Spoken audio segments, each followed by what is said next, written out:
রাইয়ের operation successful করার জন্য সকলে মিলে ঠাকুরের কাছে প্রার্থনা করছে। হ্যাঁ বন্ধুরা, ভিডিওতে লাইক দিয়ে দেখতে থাকুন। রাইয়ের এই অবস্থার কথা জেনে সার্থক আর নিজেকে ধরে রাখতে না পেরে স্রোতের পাশে দাঁড়ানোর জন্য হসপিটালে ছুটে চলে আসে। ওদিকে সার্থক স্রোতকে কাঁদো কাঁদো অবস্থায় দেখে সার্থকও ভেঙে পড়ে। সার্থক বলতে থাকে যে না, আমার এখন ভেঙে পড়লে চলবে না, আমার স্রোতের পাশে থাকতে হবে একজন বন্ধু হয়ে। ওদিকে স্রোতে সার্থককে দেখা মাত্র বলতে থাকে স্যার আপনি এখানে। ওদিকে সার্থক বলতে থাকে যে আমি অন্য কোনো কিছু করে সাহায্য নাই করতে পারি, কিন্তু বন্ধু হিসেবে তোমার এই দুর্দিনে তোমার পাশে তো অন্তত থাকতে পারি রাই, বন্ধু হিসেবে।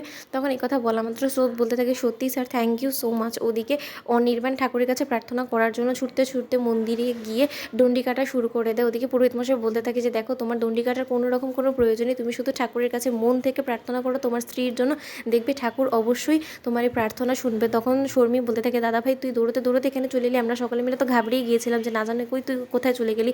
একদিকে রাইয়ের এই অবস্থা, এর মধ্যে তোকেও যদি আমরা খুঁজে না পাই তখন বল আমাদের কী অবস্থা হয়। তখন অনির্বাণ বলতে থাকে যে ঠাকুর শুধু আমারই কেন পরীক্ষা নেয় বলতো আমাকে একবার, আমি তো কিছুই বুঝতে পারছি না, একের পর এক পরীক্ষা আমরা বিয়ের পর থেকে দিয়েই চলেছি, ঠাকুর কবে আমাদের এই পরীক্ষা নেওয়াটা বন্ধ করবে, কবে আমাদেরকে সুখের মুখ দেখতে দিবে বলতো।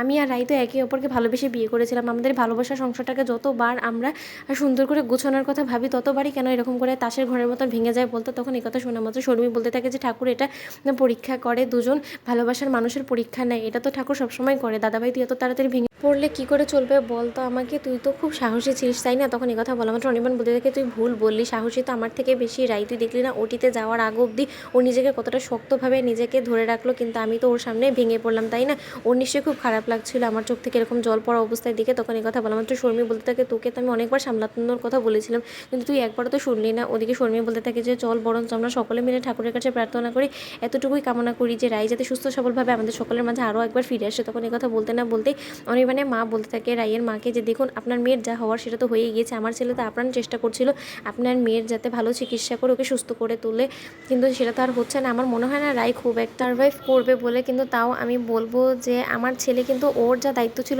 কর্তব্য ছিল সকল জিনিস পালন করে দিয়েছে, এবার অন্তত আমার ছেলেকে আপনাদের দায়িত্ব থেকে অন্তত মুক্তি দিন প্লিজ। আপনার মেয়ে যাবার আগে যা বলে গেলো সেটা তো আমি শুনলাম যে আপনাদের গোটা ফ্যামিলির দায়িত্ব নাকি এখন অনির্বাণকে নিতে বলেছে, এখন প্লিজ আপনারা অন্তত আমার ছেলের উপর এরকম করে বোঝা হয়ে থাকবেন, আমি আপনাদের কাছে হাত জোর করে বলছি।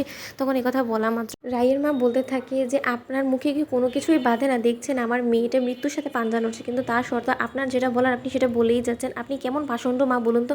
আজকে আমার জায়গায় যদি আপনি থাকতেন তাহলে আপনি কি সেই একইভাবে এরকম করেই কথা বলতেন। তখন এই কথা বলা মাত্র অনির্বাণের বাবা বলতে থাকে যে দেখছো তো মানুষটার মাথায় ঠিক নেই, উনি কী থেকে কী বলে ফেলবে, তার মধ্যে তুমি এই জিনিসটা বলার কি খুব বেশি প্রয়োজন ছিল সোহিনী।